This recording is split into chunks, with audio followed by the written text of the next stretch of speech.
I have helped them in these kinds of communications, but AI can do that.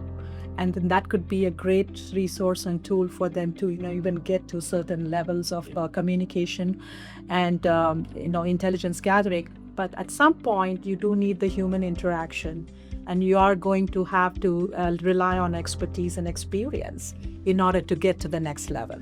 Hello, once again, this is Dr. Jeff Arnott, the Vice President of the Sapience here for partnerships.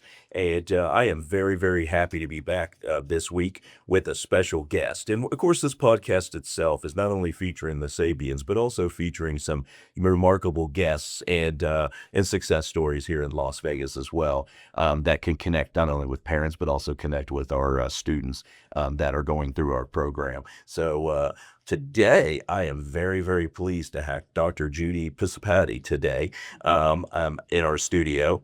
She has become a global business leader and strategist with deep expertise in strategic marketing, business development, and communications across healthcare, life sciences, and specialty chemicals. So I got to learn more about that one, that's for sure.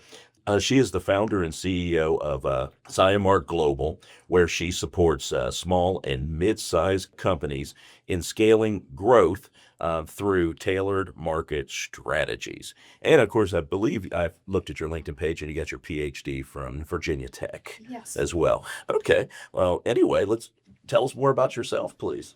Okay, thank you for the introduction. I'm really happy to be here today. It's been an interesting journey for me. Um, Clearly, I had a curiosity all the time in science and how things work, and I think that objective or desire stayed with me. So I had already studied in India as a student in the science, this chemistry, as well as in the medicinal chemistry area. Got my graduate degree, and then had the opportunity to come to the United States, which for me was a really big deal. And I was very interested in pursuing my research in in looking at how in therapies in drug delivery systems. At Virginia, I worked as a neuroscientist and was looking for therapeutic pathways for epileptic drugs. And that was kind of a good stepping stone because I did land up as my first job with Monsanto.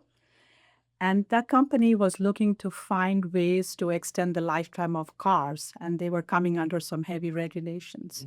So they were interested in my chemistry background, the kinds of things I was doing with free radicals and oxidations and stuff. So even though the chemistry was for neuroscience, they really thought that that would even work in cars, which was a surprise to me. And soon after, I got involved in applications development. So there was no pure research. It was actually making parts with engineering and chemical skills and being able to supply rubber that was being used in exterior and interior body parts that ultimately had to not crack, not change color, and look pretty in their lifetime. So that was a great segue into my career, into the workplace. Wow, awesome. Basically from health science to auto parts. Yeah. That's amazing. Yeah, our family itself is in the auto parts business. Oh, so And I can actually, relate. yeah, we manufactured most of the suspension parts, everything. So definitely can relate. But whoever thought that Yeah. neuroscience would do with that? So what made you spark with neuroscience? What was the moment you said like, wow, I want to go into neuroscience? Yeah, it's something that kind of clicked in my mind because we all take medicines, and these medicines go into the bloodstream and other ways. But any kind of medicine that's given has to pass the blood-brain barrier in order to be effective in anticonvulsant, whether it's epilepsy or anxiety and other and the way the brain worked, it was just a whole different organ. So that was kind of my curiosity to say, what is it that we can do different? How do we understand the functionality? And that brought me into the neuroscience, neurochemistry area. When you're talking about the brain, what have you found that is very unique or was a little bit of surprise? What was one thing during this science you said like, wow, I didn't know the brain did this? Yeah. First and foremost, everything that we eat and ingest is water soluble, but the brain is full of fatty tissues. But at the nerve center, the nerves are all sheathed in fat and lipids. So you got to make a drug that can act in a way that can come into your body and not be toxic and still be able to get to the brain. And the brain, my goodness, I mean, it's the nerve center. So many things are happening. And anytime the signal doesn't cross, something's going wrong with you. So that's sort of the focus in terms of what can you do better? How can you manage it so that a person can live a quality of life? I thought you were going to tell me if I ate a nice fatty beef burger, it would help my brain. Well, it does. Oh, it Very does. good. It does. Awesome. That's good to know. Make you happy. Well, it makes me happy, that's for sure. Yeah. No, that's great. And I could see this connection even in education. When I was a school principal and so forth, there was all this brain science that was out there for a while, for months and, for 15, 20 years of my career, we would get mad at children for having, bottles of water in the classroom. And then it kind of flipped overnight through brain research, say, yeah, let them drink all the water they want, because they felt that it had something to do with, brain science and help them concentrate and everything. Kind of learn new things every day. Yeah. Yeah, there was that kick for a while. And that kick's still around, what we can, definitely do for that. What innovations or what new science and technology do you see that is, adjusting, some of this work? Well, with regard to the brain chemistry, I'm really very far from it now because most of my life in professional life at least has been in plastics and improving ways that can be used, in different markets. But additionally, over the more recently, I've been, working with companies that sell a whole bunch of products to research and pharmaceuticals and hospitals and others as well, and how they go about trying to find some new diagnostics and ways to target therapy drugs so they don't have any side effects and toxicity. So I think all of it sort of comes together in a way. How do you deliver a product that can be specific and in a way work towards personalized medicine? Okay, I like personalized medicine, Yeah. kind of like personalized learning, and like we do here at the Sapiens. But yeah, that is definitely even with the advents, I believe, of AI and everything. How do we, personalize lesson planning and lessons for students? What they're good at, make it better. What they need help in, help them out. I can definitely see that, and there's definitely a connection there. Now, going back to plastics, what is the future of plastics? It seems like sometimes plastics is a dirty word, but we're always going to need plastics for one thing or another. Well, you're going to need science, you're going to need chemistry, you're going to need engineering and plastics. Clearly, if you want to have a comfortable roof under your head and also what you use materialistically. But clearly, plastics has had a negative connotation. And as I have worked in plastics, I personally have become more conscious about their afterlife use. Well, where are they going? What are these microplastics about? Yeah. So there has to be some level of responsibility in how you make, how you handle, how you dispose. But I think that is very important as being part of the mission of any company that does the manufacturing and, improving and bringing new products to market. Okay. It's, I know my dad and I used to go out and fish all the time off the shore of Florida and always catch some nice tuna and, eat it. And I just know there's a lot of, after you do a little research yourself, you find out there's all kinds of microplastics in it. And I've even heard that we eat a credit card a month of plastics in our body from these particular things. But yeah, I think that'd be great. We could actually, maybe that's something we could do here at the Sapiens is maybe some of our students could come up with some solutions, maybe to help out with that through some critical thinking and in some of that responsibility that we're There is a talking lot about. going on, and I think there could be some resourceful, valuable solutions that might be easy, Yeah. and just thinking about it can probably, foster some awareness as such. No, it can't hurt. And even with education, project-based learning like that is definitely the wave of the future. When students go to a job, of course, they're going to work in groups and try to solve problems, not necessarily answer the questions that are in the back of the book. So we definitely got to move more towards that for sure. Now you talk about marketing. You're involved in strategic marketing. Tell us a little bit about that journey and what you've done in that. I know you mentioned you're from Ohio, Pittsburgh, before moving to Las Vegas. What are some of the work that you've done with that? Yeah. I didn't go to school to learn marketing. I didn't take courses in marketing, but my journey within my career brought me to marketing, and I just love it. This marketing can come in different shapes and forms. Most people look at marketing in a more traditional way. I have a product. How can I market my product? But I think if you put a kind of an overarching view of it, it's how do I market my company? What am I? What's my brand? And if I have more products, is there something that people can recognize and build off it? So marketing can be very critical, although it's the last place sort of a startup company or a company that's growing will want to put its money in because they don't know what the ROI might be. However, strategic marketing is important because it ties in the overall strategy of the company. How does it want to steer its business?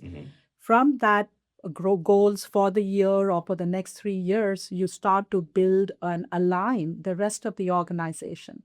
And in that process, you're going to have a strategy. I mean, do I have some organic strength in my product line?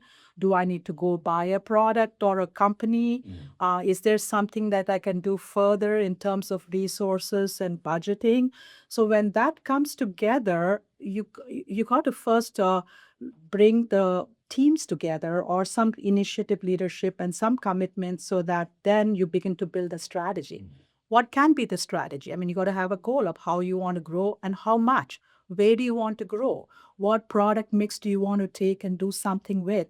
And then put that or package that into messaging because you need to message that within the organization as well as to the outside world.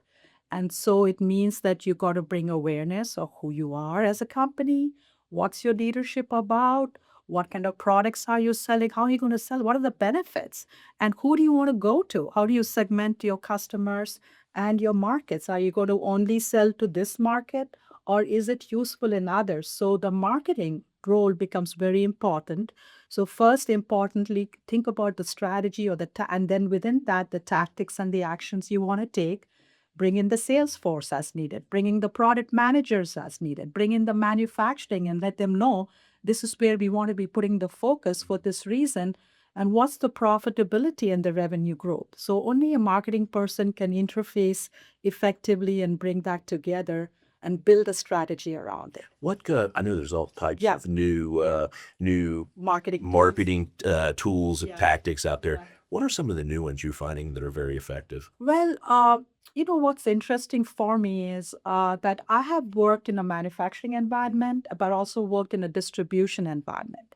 Now, the distribution environment where companies like Fisher Scientific, Cardinal Health, and Thermo Fisher, they all operate. They have zillions of products. They have 800,000 products. They're selling to 60,000. So it's a retail market. It's a retail mentality.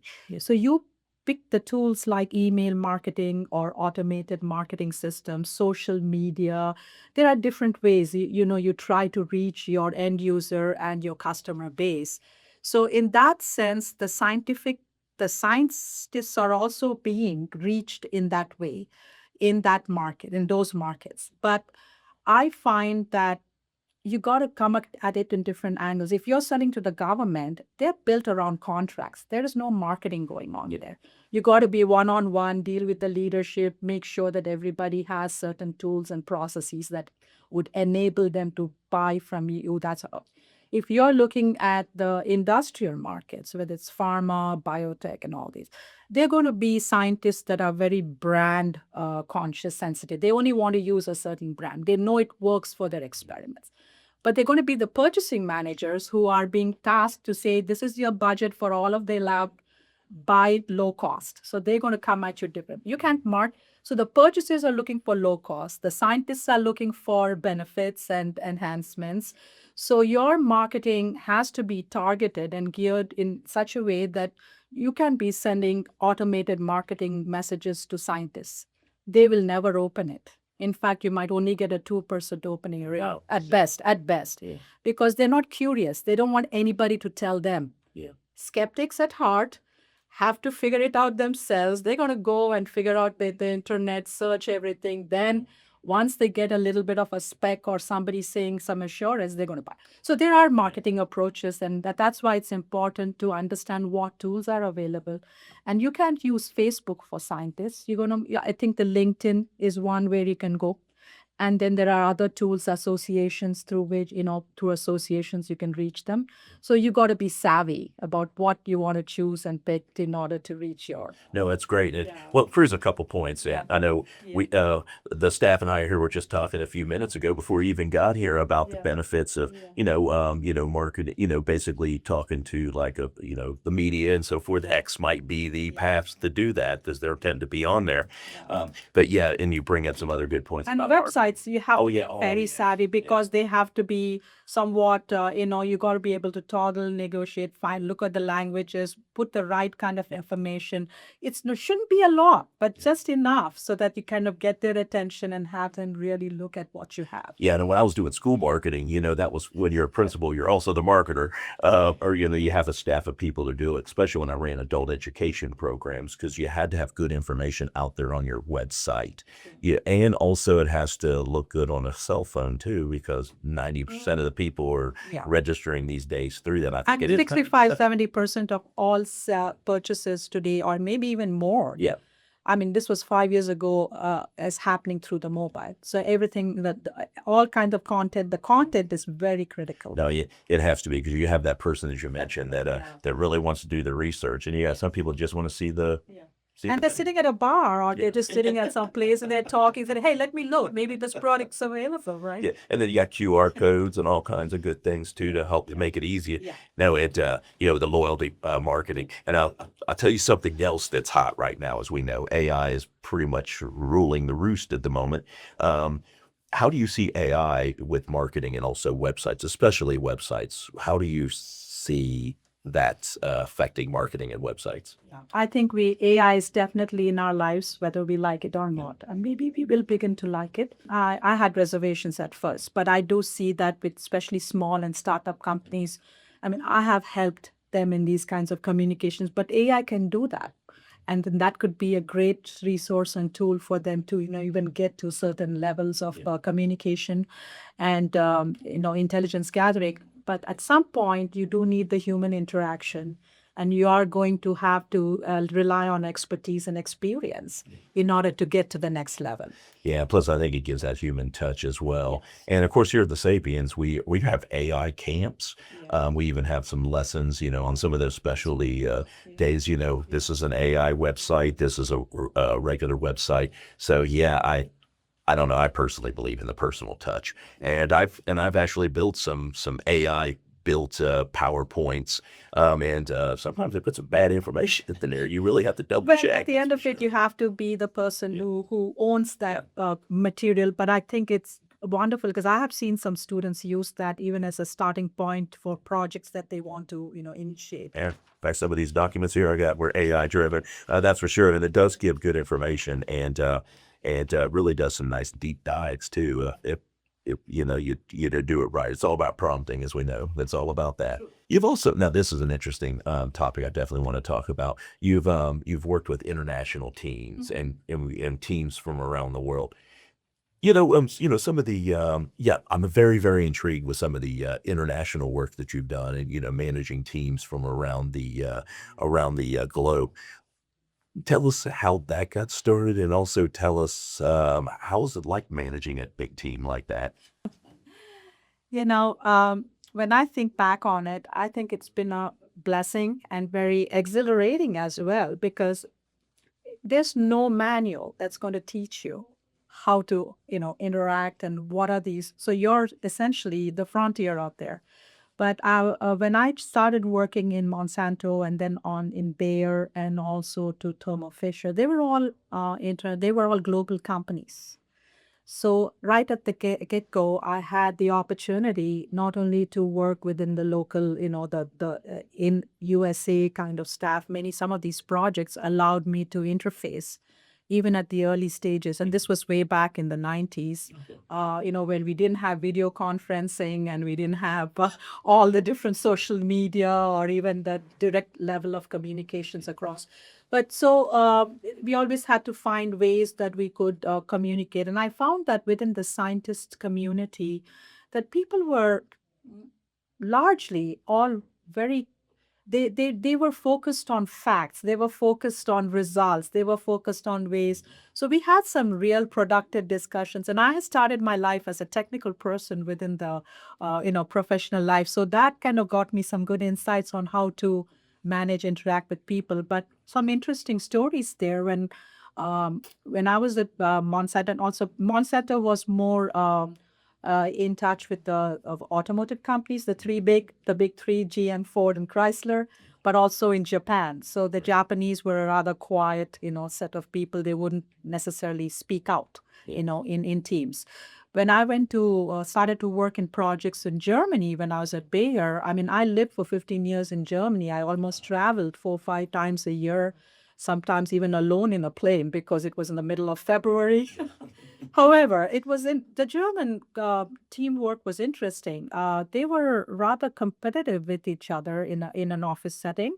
And I could easily have a lovely conversation with my German colleague, and he would tell me stuff that he wouldn't tell his office mate. So they all people in the US would figure out, he said, Jyoti, how do you know? How did you get this information? Because they know it doesn't kind of easily relay. But they always had coffee breaks every 2 hours. So that was a good time for us to kind of have, and they had very strong opinions. Yeah. It was always fun for me as an observer and, kind of being part of those teams. Yeah, and the Asian team was also interesting. They're very smart people, and a lot of them had really high level college degrees, even to be a salesperson, even at the starting levels. So they came with a lot of smarts. But what was interesting for me was they weren't very easily providing inputs and feedback or here's the mission. And most of the time it was groundbreaking for us when we went there to kind of set up operations. So I realized that in those situations, I had to be a bit more of an active listener and allow for the manager to speak for them, and then kind of work on team building and just kind of getting them outside of their work spot place just to have them feel a bit more comfortable speaking. So there were certain ways that you had to leverage that kind of communication and interaction to be productive. At the end of it, you want to be a productive and an effective lead. You want to be a productive team, but you also need to deliver results and provide that positive, nurturing atmosphere. This is amazing, and I could see this helping our students as well here at the Sapiens. At the Sapiens, we have this 5-on-1 tutoring, one tutor to 5 students, and it's always great that there will be a natural leader that always comes out, or maybe even two. We get that competitive thing like you're talking about in Germany. How can we harness that leadership, and also how can they help other students who may be seeking that leadership along, the quiet reserve type that has all the knowledge that you're talking about. How do you get that knowledge to the forefront? We are doing some stuff around that work here, which was really, really, really cool. And I also find it helpful too that I'm going to Africa myself this summer to speak at an ASCD conference out there. I'm so excited about. So yeah, I'll know how to communicate with some of our German counterparts that will probably be there.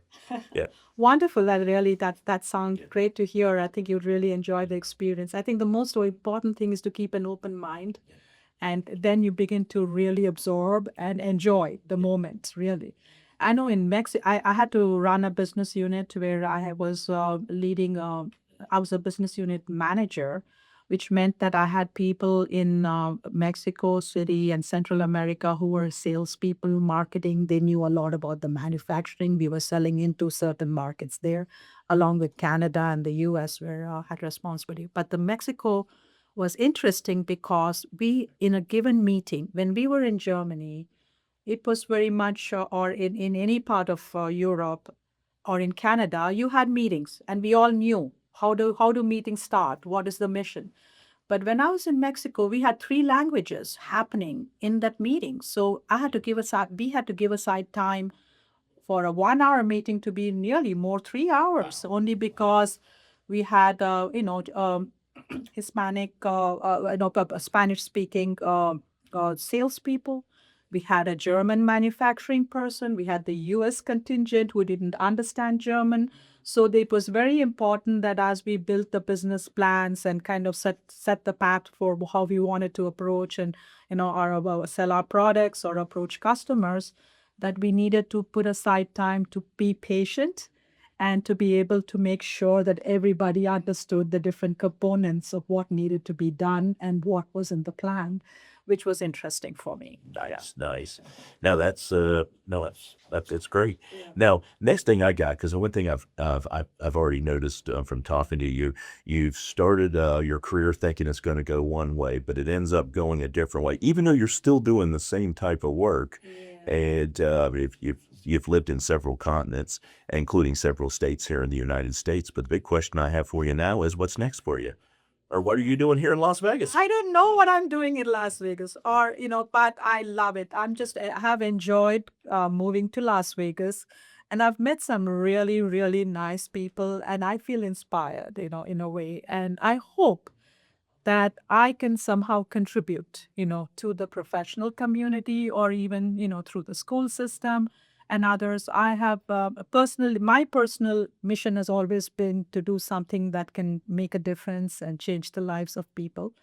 And as a mentor or as even as an advisor or even to be a one-on-one kind of a person. So I'm available to do that. I think, now that we have settled and I'm beginning to plug and play, with the local community, I would, that would be sort of my view on what I would like to do further is not just be lost in my own little world, but to be able to at least, where I can be useful, offer my Yeah. time.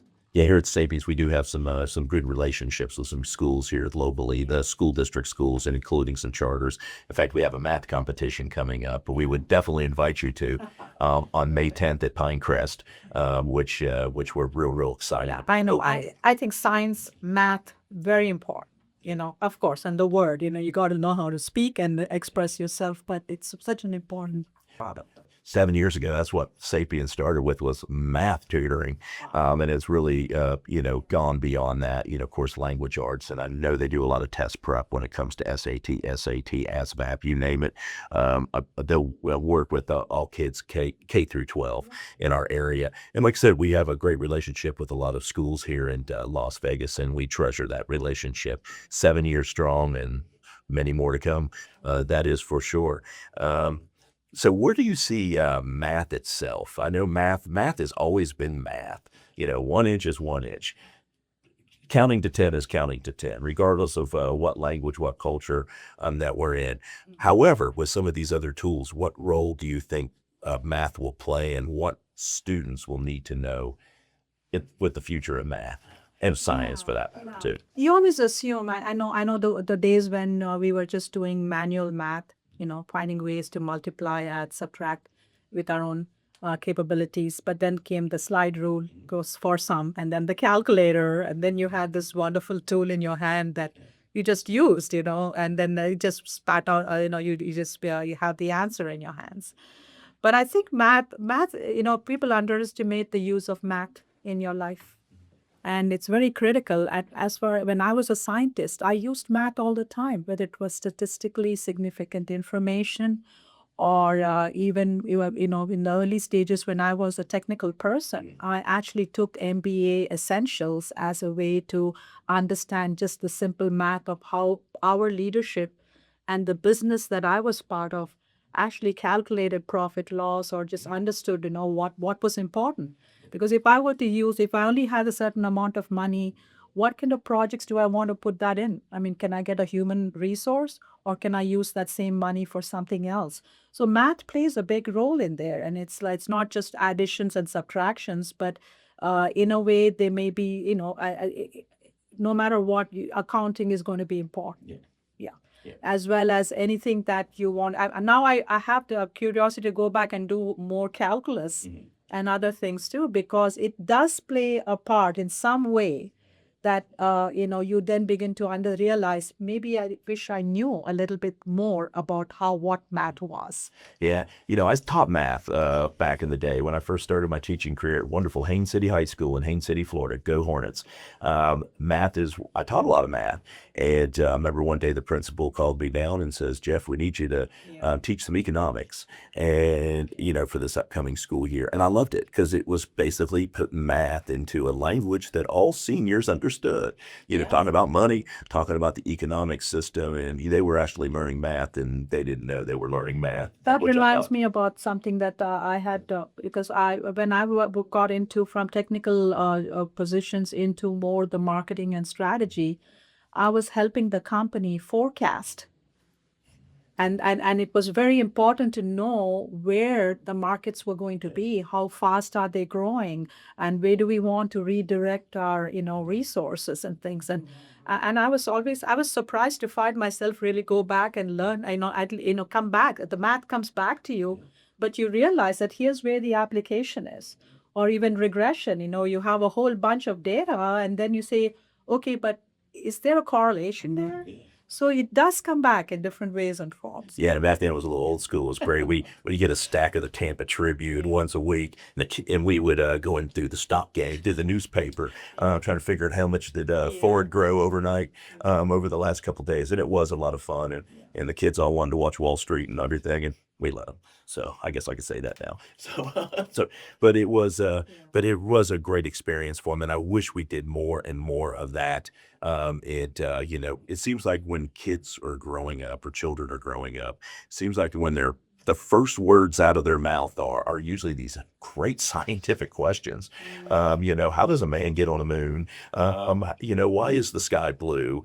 And then we try to answer them, and then we kind of forget about it, and that curiosity goes away. What can we do to keep young children or students engaged in science, and what could parents do to keep their children engaged in these activities besides coming to the Sapiens, of course? Yeah.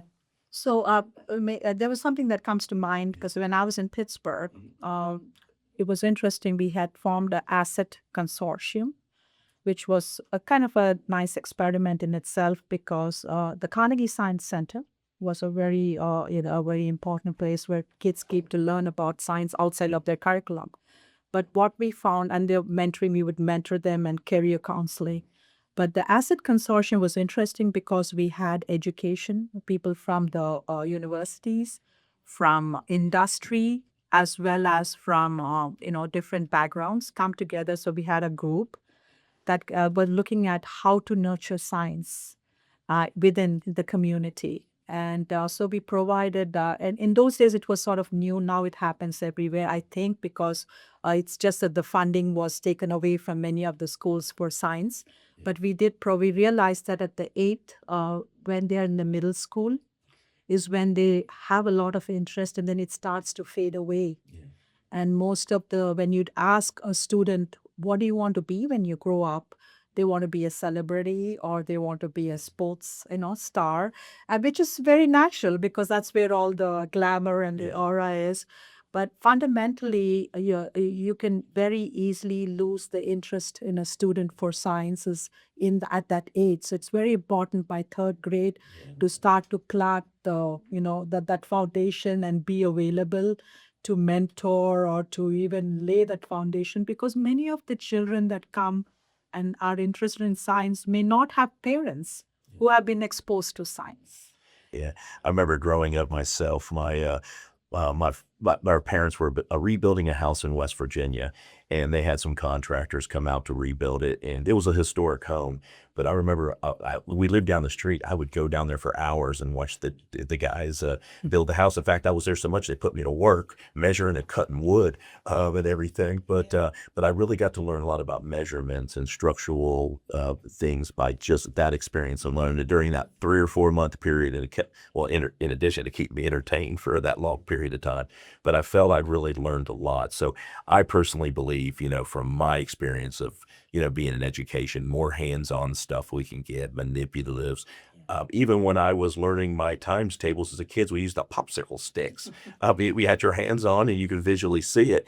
I really do believe that more of that needs to happen. And I know they're doing a little bit of that here at the Sapiens too. So, Oh, good. yeah. Good. That's excellent. Yeah, how about the industry? As we talked here about how careers kind of take an unusual but yet fruitful path, um, even behind something that's passionate to you. But how about other things where employees may have been involved in a big project and just really didn't know that they were doing something very highly, high level science stuff or math itself, or high, big math. Well, one of the things that I enjoyed doing, and maybe that's, we used to have summer interns that came into into our programs in Yeah. the summertime, of course, and there were those that would co-op, during the semesters, and they were seeking ways that they could strengthen or reinforce their own learnings within their curriculums.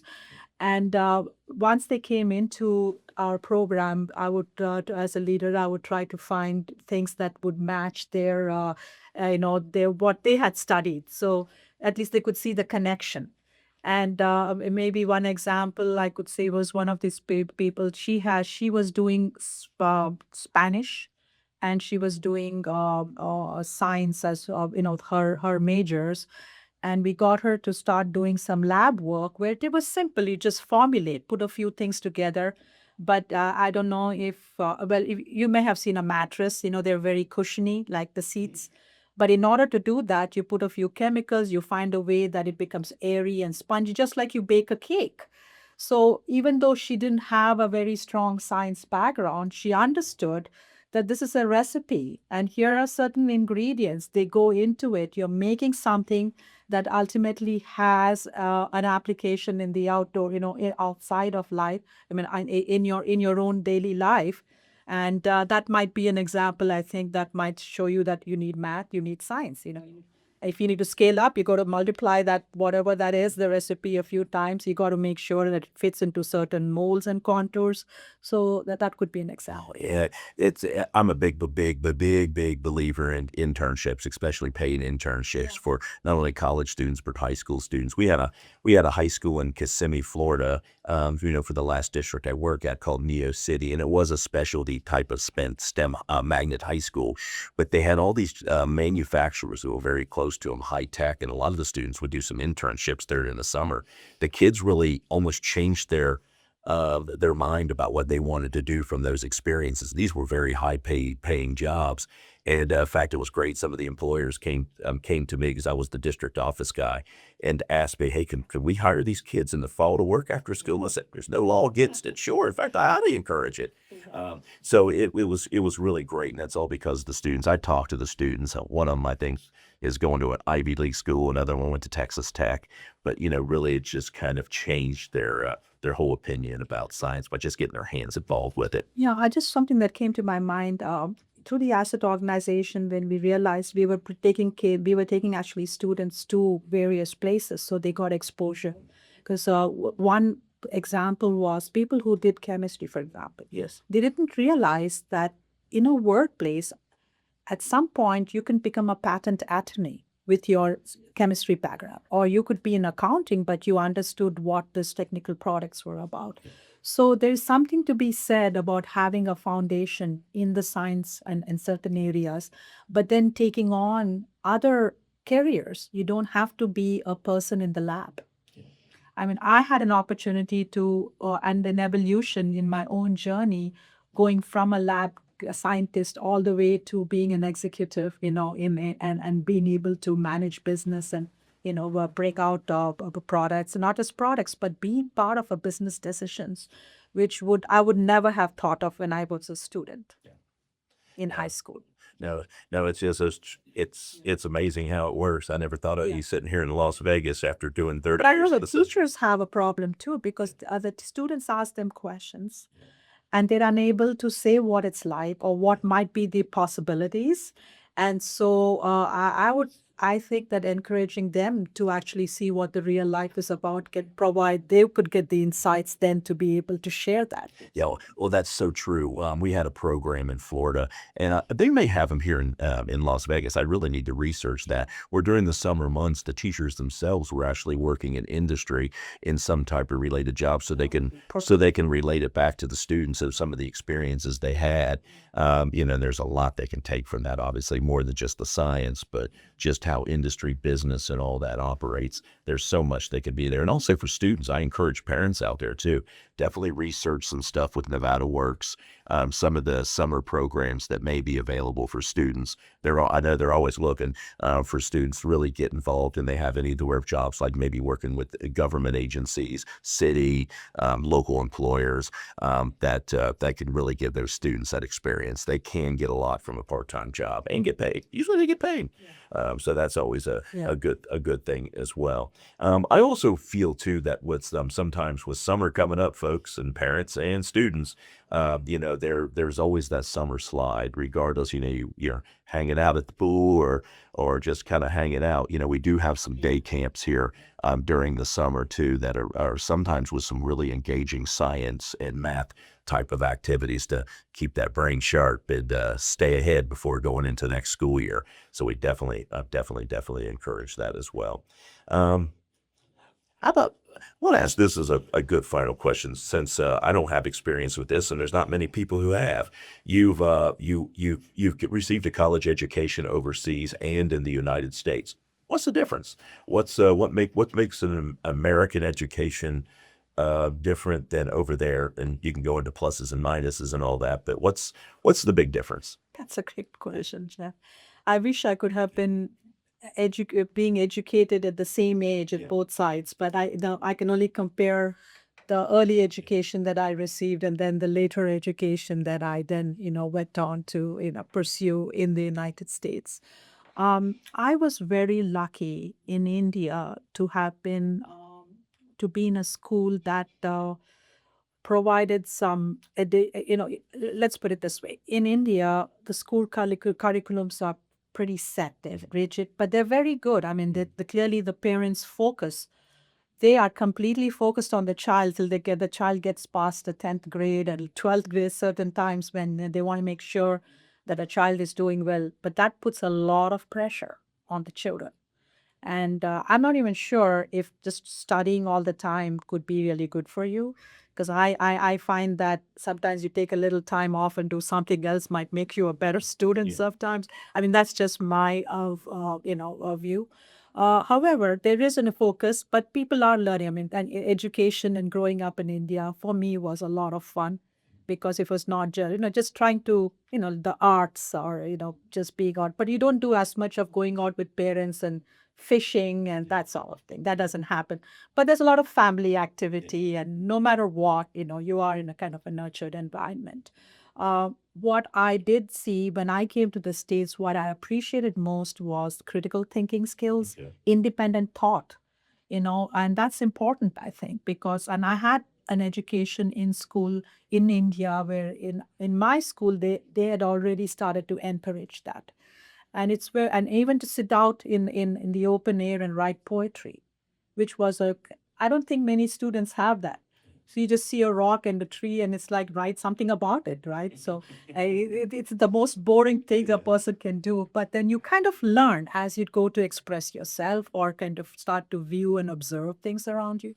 So those were certain experiences that I had which helped me. But the end of it, no matter where you are, what you do in education or otherwise, critical thinking, problem solving skills, being in the moment, being an active listener, making sure that you have the ability to kind of contribute in a way the best you can. All of those things can be, I think the Indian school system will provide that kind of opportunity. But in the US, I think clearly the creativity, the creative aspect, the ability to do your own project, they kind of give you your own, and there's a lot of honor system that happens. You don't have micromanagers, so to speak. So I think that is a very good, I loved it in the graduate school level and all. I think that is awesome, to be able to have that opportunity and be your own person, discover who you are, what your strengths are, and have the ability to just, kind of deliver on that front. No, I get it. I got Yeah. I could definitely relate to that. I know I got my doctorate a little bit later, mid-career type of thing myself. But I also believe too that, those experiences do pay off in helping you write that That is a dissertation. character building process. Yeah. Oh, it is definitely a character building If process. you haven't given up on something, then you know you can get through it. Yeah, which is a good point. Resiliency is always good. I mean, some of the best science has been discovered by failure, over and over and over and over again until it's perfected itself. I also noticed here, speaking of American stuff, you brought in a football and some other things here too. That if you want to share with us here. Okay. So these are just a few mementos over the years I kind of picked up along the way, during my work. And I just wanted to show, I mean, this football is very special for me because I was working, I had moved from Monsanto to Bayer to Pittsburgh. And at that point, Bayer was restructuring and they had downsized the play area, the group that I was working. So then I was actively looking for another position. So when I joined Fisher Scientific, or now Thermo Fisher Scientific, I wasn't sure how I would do, or is my contribution valuable. But the very first year, when I joined in as an industry manager and were bringing the perspectives of the industry to a company that had no idea what the world looked like, that the CEO gave me a football. He just threw it from the stage to the audience, and he called out 2 or 3 names that year as being special performers. So this really meant a lot to me, and an endorsement that I can survive in a different environment, in a different kind of a company, and still be able to, find a contribution. So this is always going to be. Who signed the footballs? Is that This is David Delapento. the CEO? Yeah, congratulations, David. Jyothi Pisipati, and this is the sign signature, David Delapento. Nice. Okay. Yeah. So it was a very special. She like's been thrown around a little bit too. Nice. Okay. He just threw it, and and I didn't catch it. I didn't lose it. So get it. Cool, cool. And these were quality excellence awards that Bayer gave to many employees, and you were part of a team that either saved money or did something very special. So there were a number of awards over the years, and I thought I just wanted to show you that these are little things, little pat on the back's always nice to have, and some endorsement that you are being valued in a way. Yeah. And this one here is, everything. Attitude is everything. To me, that matters because when you come, whether I'm in a professional or a personal setting, it's what you bring with you, who you are. And I think that energy can be quite contagious in a way. So No, it's a reminder, of what you can. no, I definitely believe it. Yeah, my biggest mementos are on my wall right now. I was Florida's Adult Education Director of the Year in 2015, and I was Career Source Florida's Partner of the Year, and those are two plaques that I definitely like to keep on my wall. But also it just ties in. I think every human being, regardless of wherever they're from, like to be recognized, and we even do that here at the Sapiens. We got our Sapiens bucks. If students are doing a good job, it's they get theirs. They could get some knickknacks there in the front office. Yeah, there's one dynamic that I did want to talk about a little bit. It doesn't matter in today's environment, but it did matter way, way back, when women were trying to get into the scientific markets and be, in positions of power, not power, but, kind of progress through the company. So when I joined Monsanto in the 90s, when I worked at Monsanto, and there were maybe 5% women. I was the only person in the whole engineering team in Monsanto. And they didn't have a maternity leave either policy. Wow. Yeah.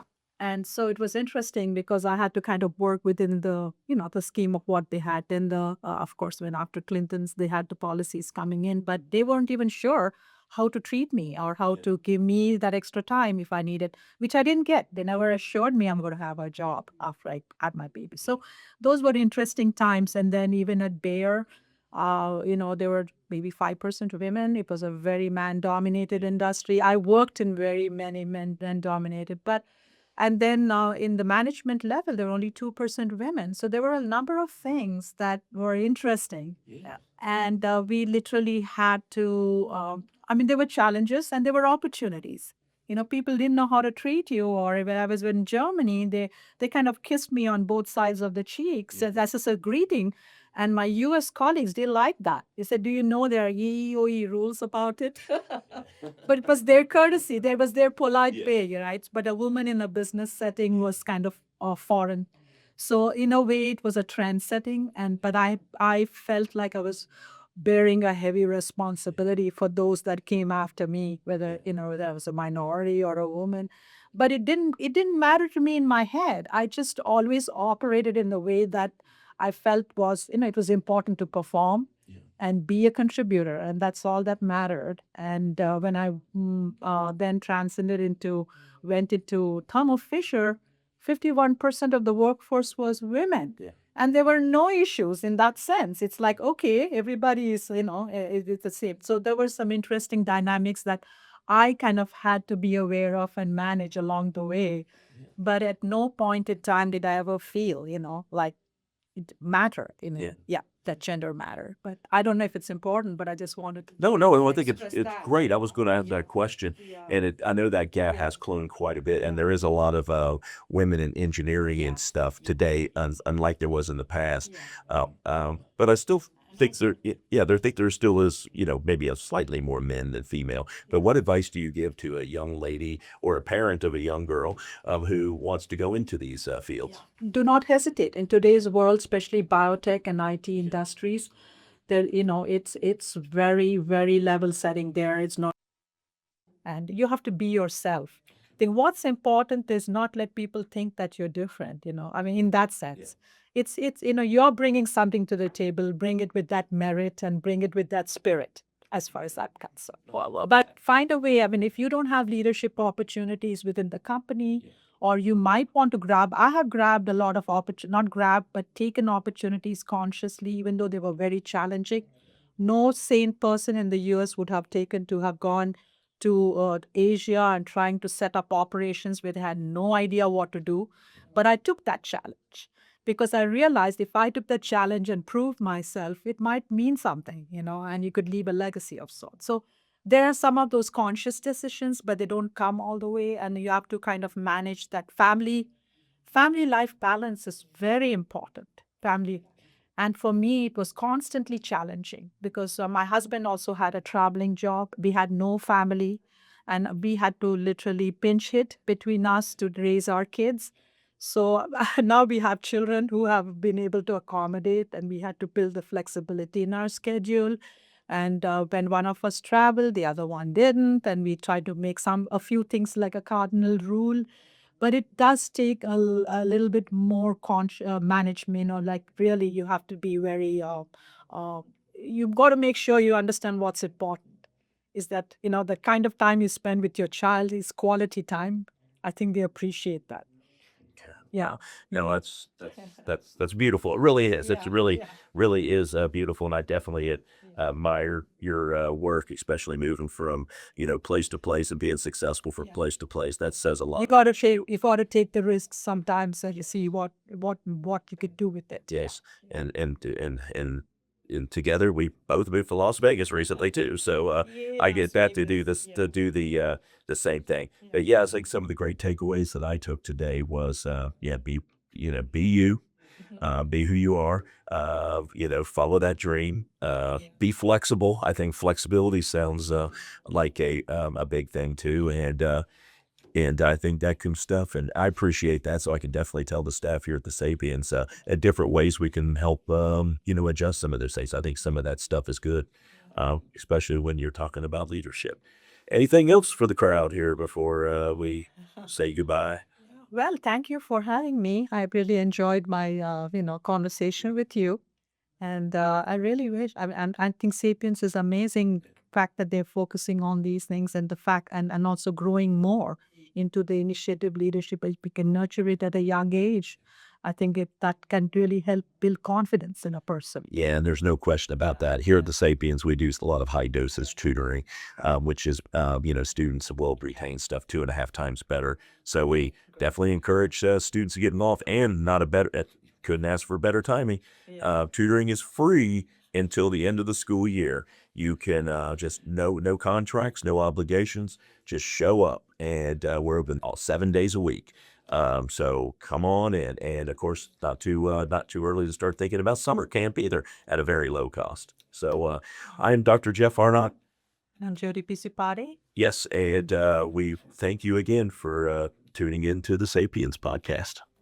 Thank you.